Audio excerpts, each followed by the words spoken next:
Bonjour et bienvenue dans cet épisode de Récif Captif. Je sais, j'ai pas le t-shirt. Ah, moi non plus, hein, voilà. je l'ai pas. Et je suis chez Cyril, Cyril Bertin. Les aficionados du groupe Les Accros du Récifal devraient te connaître. Normalement. Normalement. Ça a souhaité. Hein?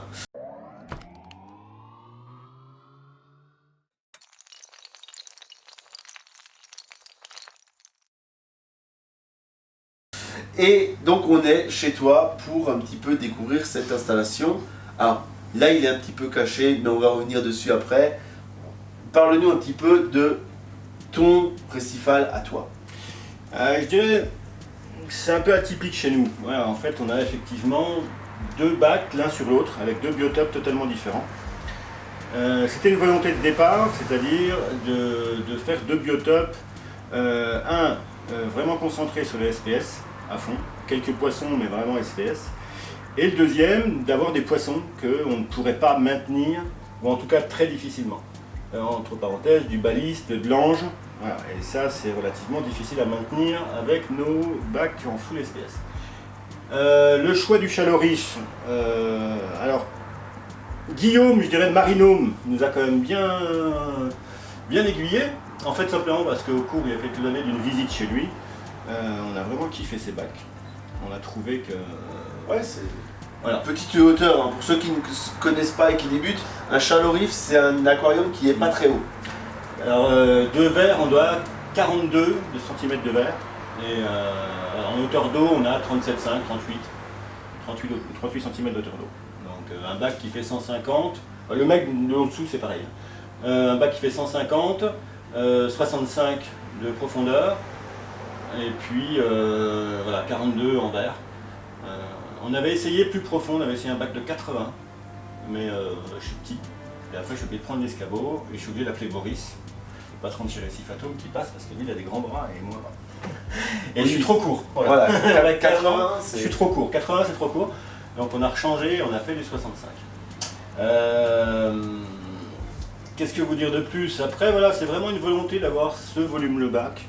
Voilà, on aurait pu passer sur un bac de 2 mètres.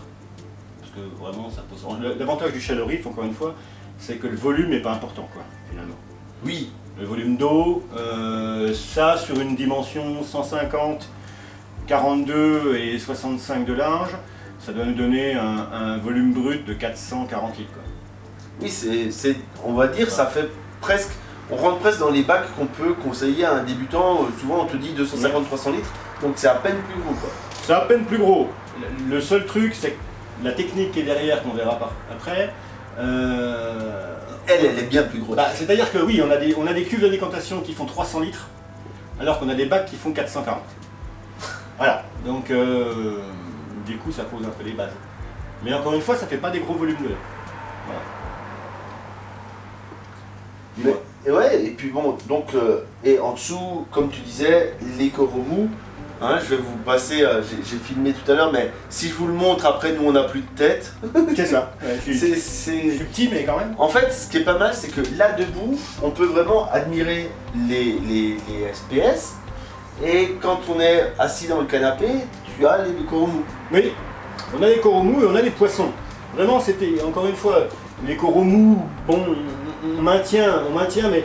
On a l'ange qui tape dedans, on a le baliste qui vient de temps en temps croquer, on a... Voilà. Mais encore une fois, c'est des caractères des poissons. Moi, ils ne me dérangent pas. Je dirais, c'est leur caractère dans la nature. Oui, c'est dans la nature, ils croquent dans le corail. Ils croquent une Euphélia. Bon, c'est pas le bout du monde pour moi. Parce que c'est une volonté de faire un bac avec, effectivement, ce type de poisson.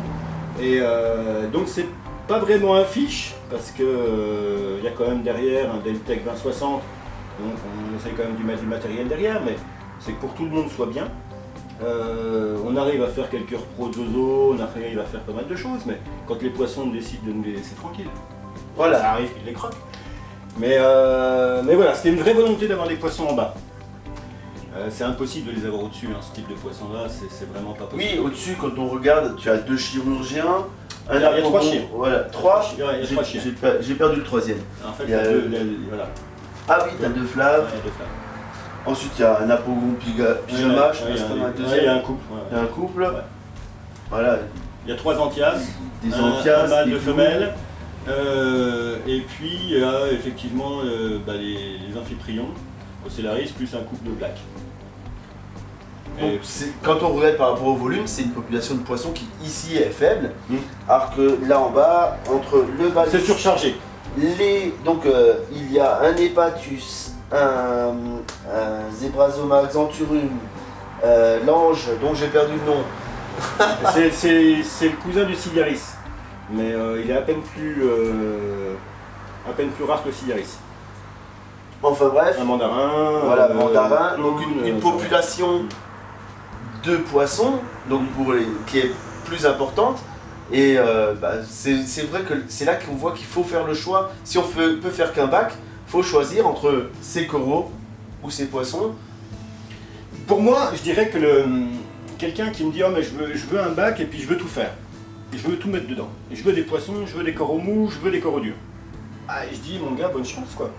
Parce que pour moi personnellement, c'est quasi impossible quoi. De le faire correctement, j'entends. Oui, C'est-à-dire, on effectivement, aura toujours une voilà. espèce qui va aller moins bien.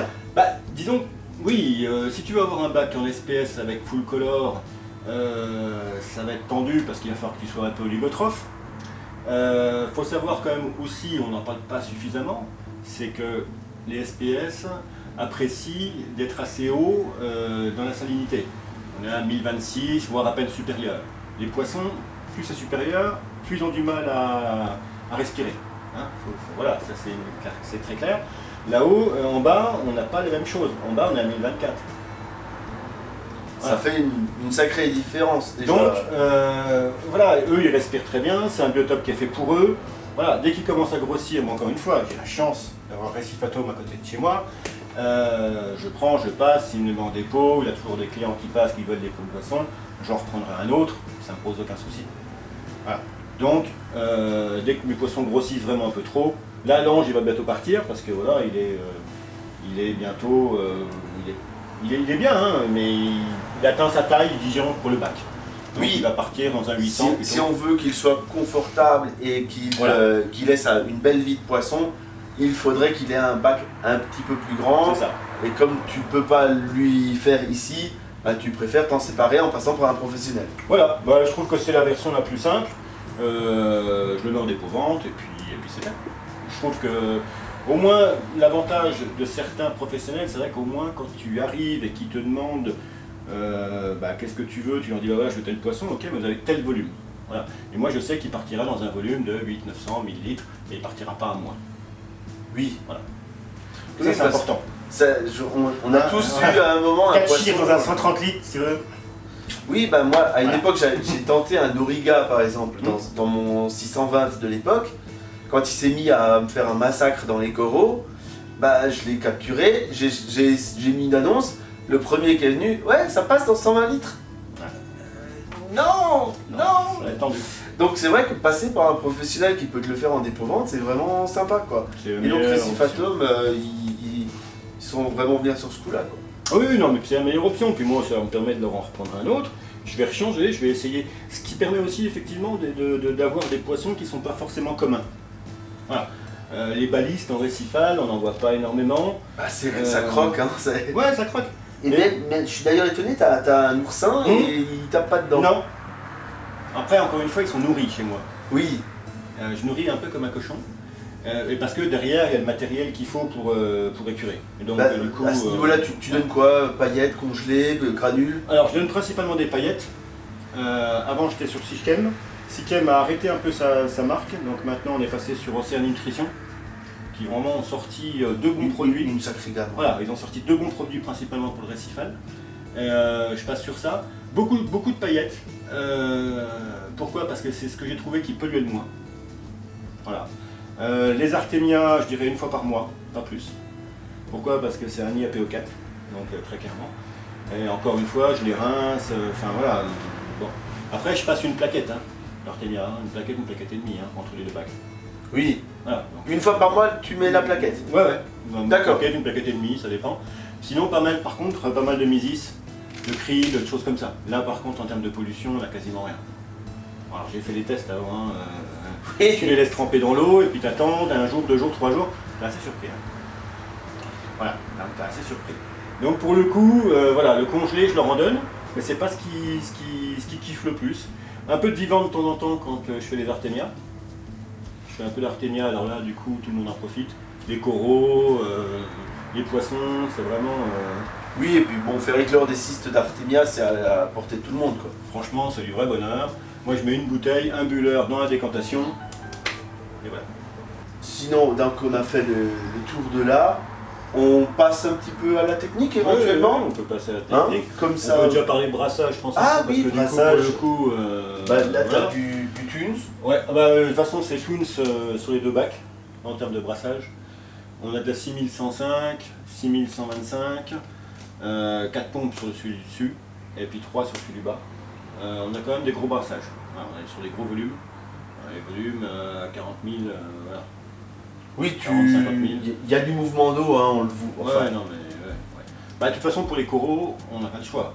Je dirais, le mucus, de toute façon, si tu veux l'éliminer, il faut du brassage.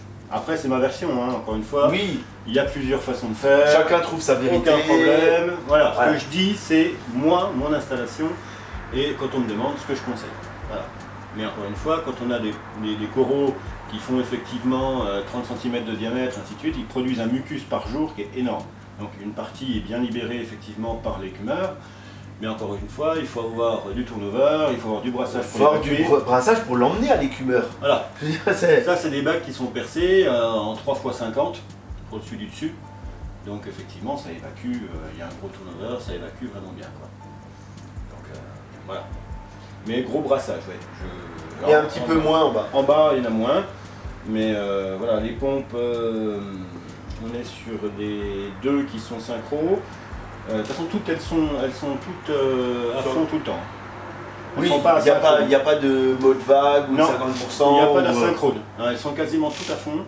Que ce soit en haut ou en bas. La seule chose, c'est qu'en haut, il y a une 6125 qui elle est sur cellule et qui la nuit calme un coup. Celle qui est là-bas et puis qui effectivement rejette au centre du bac. Elle est sur cellule et elle divise vraiment la nuit.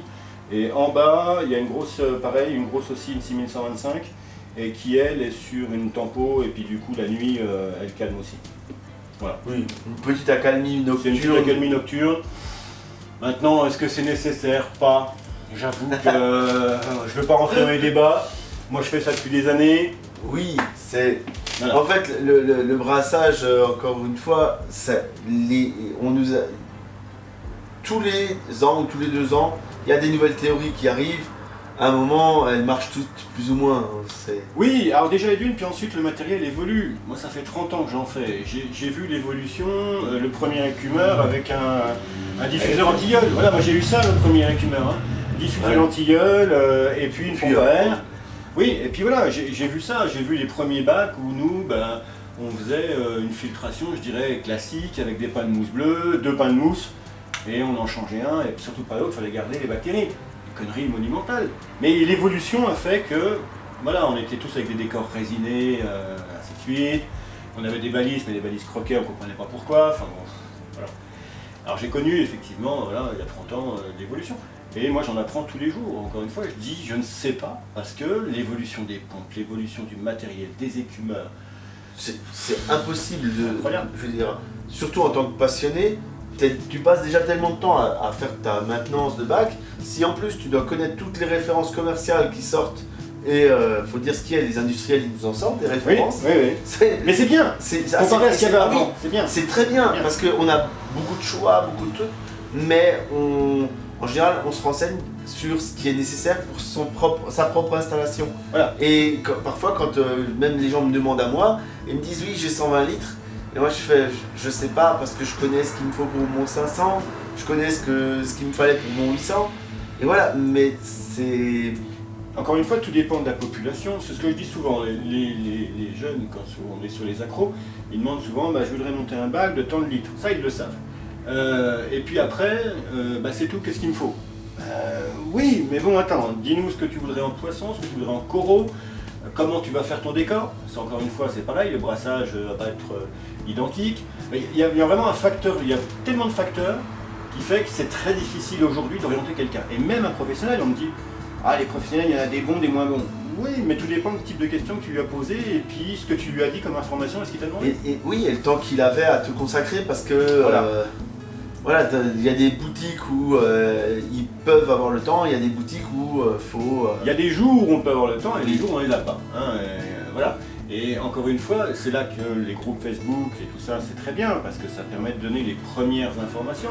Mais pour être très précis, quand j'ai vraiment il y a des gens qui insistent et puis qui veulent vraiment discuter avec moi, et je préfère les prendre au téléphone. Je leur dis bah écoute, je te donne mon numéro, appelle-moi, on pourra discuter plus simplement parce que par écrit, il y a tellement de questions, il y a tellement de choses que ça prend trop de temps par et écrit. c'est très difficile. La compréhension d'une phrase en écrit, elle peut être totalement différente. Donc, Et il voilà. suffit qu'il y ait en plus un défaut de ponctuation, Ce qui peut m'arriver. ce qui peut arriver à tout le monde. Hein. Voilà. Moi le premier, hein, je suis pas. Mais résultat des courses, la compréhension derrière, elle peut différer. Voilà. Et donc encore une fois, quand je présente effectivement l'install qu'on a et le matériel, je ne fais pas forcément de pub pour le matériel parce que j'en ai essayé pas mal. Mais c'est surtout, voilà, c'est ce que j'ai trouvé en tout cas qui nous correspond à notre bac, qui correspond à nos coraux, qui correspond à nos poissons. Et ça, je pense que c'est le plus important. Et on a tous fait des essais. Ah oui. Voilà, hein, on a tous fait un essai chez Jibao pour le brassage, par exemple, pour ne citer que. Il y a des gens qui en sont très contents. Il y a des gens comme moi qui en sont très mécontents et qui sont repassés chez Toons. Mais encore une fois, Toons, ça fait 20 ans, j'y étais chez Toons. Quand ils ont sorti les électroniques, il y a eu des gros problèmes. J'en ai discuté avec Claude la dernière fois que je l'ai eu au téléphone. Il m'a dit oui, c'est vrai qu'on a eu des problèmes, des soucis sur les premières 6105. Voilà. Moi, tout de suite après, j'ai fait l'impasse, je suis passé chez Jibao, j'ai fait comme tout le monde, j'ai essayé. Ça m'a pas convaincu, je suis repassé chez Toons, Toons a sorti une nouvelle gamme qui me convenait. Voilà. Aujourd'hui, quand j'entends des gens qui sont sur Jibao, d'autres critiquer, moi, j'ai pas de soucis. Les gens, s'ils trouvent que c'est bien pour leur bac, c'est très bien. Ben oui. Je trouve ça très bien. Aujourd'hui, ouais, il y a une offre et c'est très bien pour l'ensemble d'entre nous, quoi. C'est ça, voilà, et je trouve que c'est très bien. Il y a une offre pour tous les prix, enfin voilà, il y a tous les prix. Encore une fois, je privilégie toujours le magasin, moi, je suis vraiment... Alors, j'ai la chance, encore une fois, d'être à côté de chez Récit. Ah mais moi aussi j'aime beaucoup les magasins, Voilà. On me demande souvent de la VPC, moi la VPC je fais très peu, quoi. Alors la VPC, elle me dérange encore pas trop, je dirais, parce que c'est souvent une VPC qui vient dans les magasins. Voilà, donc ça encore me dérange pas. Le côté internet me dérange à peine plus.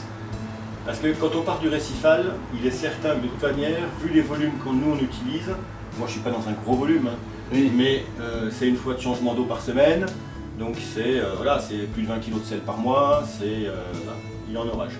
Voilà, c'est la consommation des remplets, c'est les écumeurs, les pompes de remontée, c'est toutes des choses comme ça. Donc je dirais 10 balles, bon voilà, pour avoir un super conseil des fois, ou un échange où tu vas rencontrer. Oui. La dernière fois que j'étais chez Récivatome, je suis passé, t'y étais, on a Voilà. discuté un coup, on échange. Voilà, c'est le côté que je trouve que sur internet tu n'auras pas. Non, C'est physique. c'est rare que sur la boutique en ligne tu puisses croiser quelqu'un d'autre qui est sur la boutique Voilà. en ligne. Et moi je croise souvent du monde chez Récifatome, ou alors je crois souvent, quand je vais chez Guillaume à Marinôme, je suis souvent à Lyon, j'ai rencontré des gens que je ne connaissais pas. Voilà. Et j'en étais très content. Mais Guillaume aussi, va falloir que j'y retourne. Ah, ouais. J'étais déjà chez lui, mais à l'époque où je faisais pas de chaîne YouTube, donc... Guillaume, super magasin, moi voilà, c'est un très bon pro qui va prendre le temps, qui va expliquer, qui va faire plein de choses. Et vraiment une très belle connaissance aussi. Voilà, mais bon, c'est vrai que je suis souvent chez Récif et souvent je conseille Récifatome, ils sont à côté, ils sont à moins de 5 km de chez moi. C'est normal, voilà. Ouais. Voilà, on va être très clair, c'est tout. Oui, bah moi j'y étais juste avant, hein, c'est pour ça, et puis alors... Voilà. Bon, on passe à la technique alors. C'est parti. Allez, en avant. L'avantage d'une fiche room, pas de bruit. Ah. Puisqu'après ça se complique. Voilà. Et on y va dans la fiche roue. Alors, est-ce que j'arrive à filmer à peu près? J'arrive à voir le premier étage au-dessus, on va faire ensuite le dessous. Est-ce que tu rentres dedans pour Non, présenter? vas-y, on va faire comme ça va être... Hein, donc, il y a, alors à ce moment-là, j'ai tout de suite montré qu'il y a deux décantes. Donc, celle-ci, c'est pour le bac du bas, celle-ci pour le bac du haut. Alors, on va commencer par celle du bac du haut. Donc, arrivée micro-bag. Ouais, micro-bag, ouais. Voilà. Micro-bag changé chaque jour. Une arrivée micro-bag. Après, on a la pompe qui va emmener au groupe froid, donc un AX 800 Aquavie. Donc voilà, une pompe pour le groupe froid. Je vais mettre le micro vers toi peut-être. Voilà, le groupe froid, un AX 800. C'est vrai qu'il maintient une température toute l'année à 26. Donc bien pratique en tout cas. Un système aquamédic sur résistance en titane qui lui Au niveau du chauffage quoi. Avec le chauffage qui maintient effectivement une température de 26 toute l'année. Ça on n'en bouge pas. Écumeur BBK, un mini 200 avec pompe RD3. Donc ça permet vraiment de gérer ta pompe au maximum de ses possibilités. Ça déborde pas, c'est assez surprenant. Vraiment BBK c'est assez surprenant. Et puis après... quelques pierres. Oui, quelques PV. Quelques PV qui sont changés de temps en temps.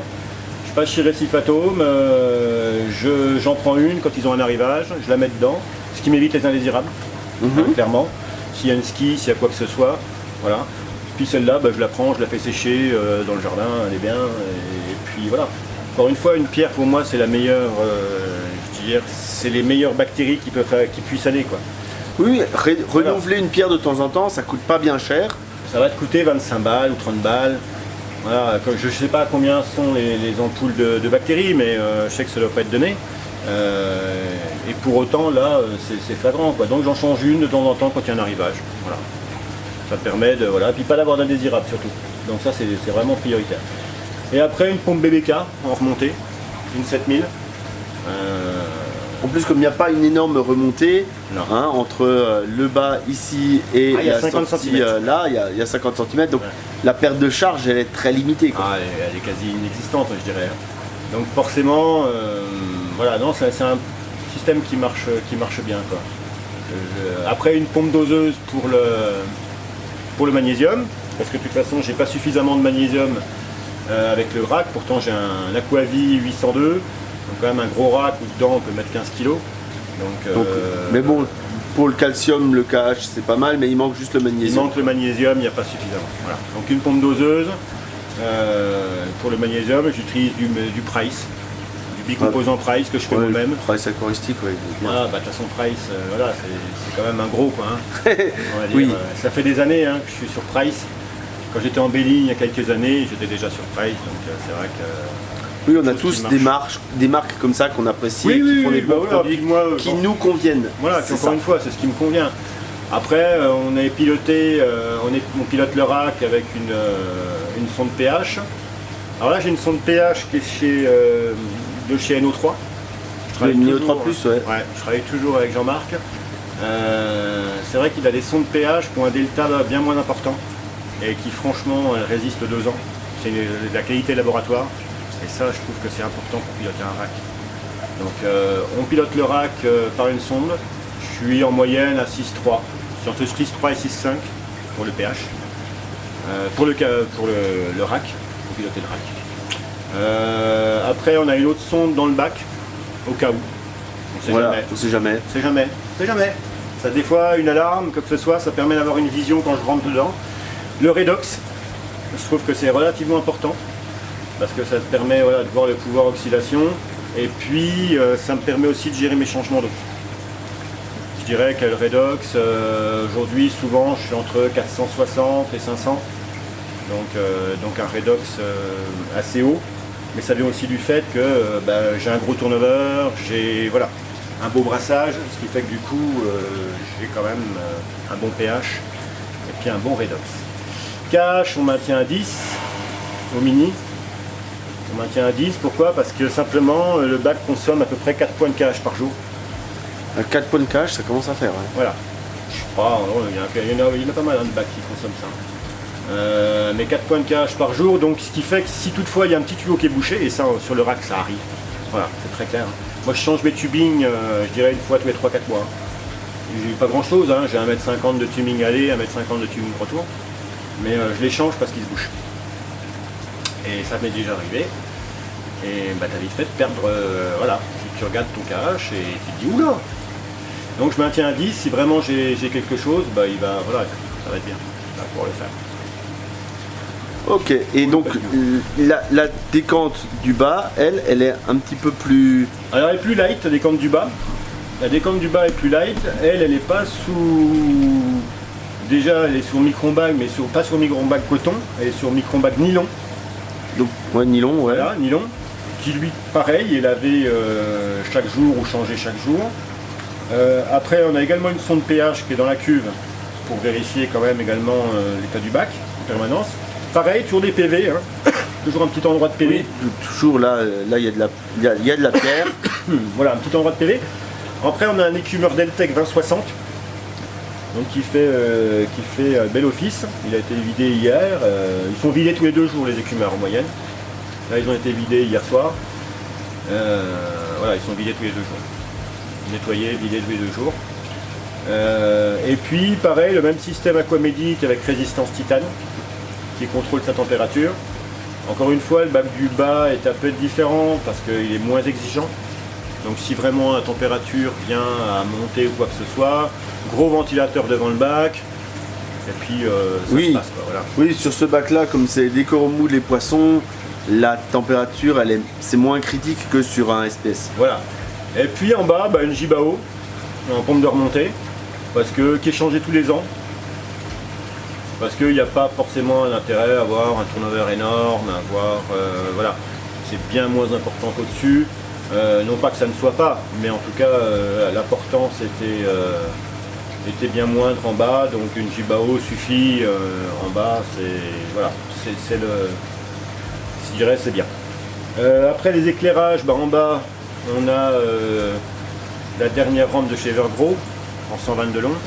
Attends, l'éclairage du bac? Ouais. Attends, tu veux y aller? Ouais, je vais aller.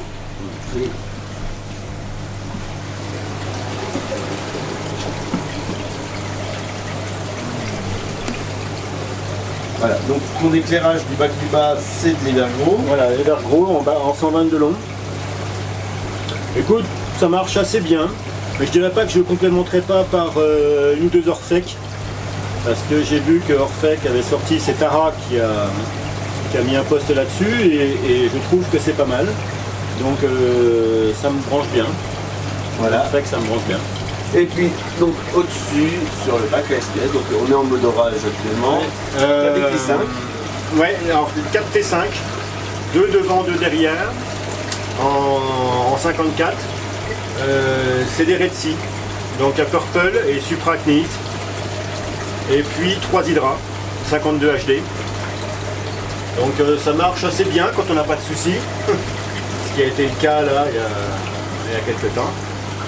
Mais voilà, ils sont en mode orage aléatoire. Est-ce que ça sert, est-ce que ça sert pas? Voilà, je ne saurais pas répondre. Maintenant, ça existe dans le programme. Voilà, ça fait plaisir. Voilà, je pense que ça peut que les booster à certaines fois, à les obliger à se refermer, à s'ouvrir, les coraux, certains polypes. Pourquoi pas? Voilà, maintenant, est-ce que c'est réellement utile? Il y aura un débat à faire là-dessus et possible. Voilà, je ne sais pas. Voilà pour les deux bacs. Après on est sur ultrafiltration, ultrafiltration chez Nero 3 Plus. Voilà, avec des résines. Résine ionisante, derrière une MD400. Ouais, et puis voilà, nitrate, silicate, tout de suite on a tout ça. On a 3 sortes de résines dessus. Les résines sont changées en moyenne tous les 5-6 mois. Et puis à chaque fois, les filtres et la cartouche est changée tous les ans. Voilà. Là au-dessus on a 498 sur un Redox, on a 847 sur le pH. Voilà. Donc c'est important, un petit coup d'œil, on jette, ça permet de voir effectivement. Et puis pour le changement d'eau, une cuve permanente qui est en hauteur. Ça c'est vraiment le côté pratique de la chose. Pour le changement d'eau, ouais. Voilà, côté pratique de la chose, cuve de changement d'eau. Une double descente en fait, il y en a une qui vient dans la cuve du haut, une qui vient dans la cuve du bas, et on choisit pour le changement d'eau. Ce qui toutefois, si on n'a pas vraiment tout à fait la même température, tout à fait la même densité, ça permet d'avoir pas de choc osmotique. Le mélange se fait dans les cubes de décantation. Et voilà. Voilà. Bon. Bah écoute, Merci beaucoup. Mais de Cyril. rien, de rien, de rien. Hein, on est en mode selfie là. Voilà, c'est avec plaisir. Avec plaisir. Merci pour cette visite et puis ben, à bientôt hein, à tous pour d'autres vidéos. Ciao.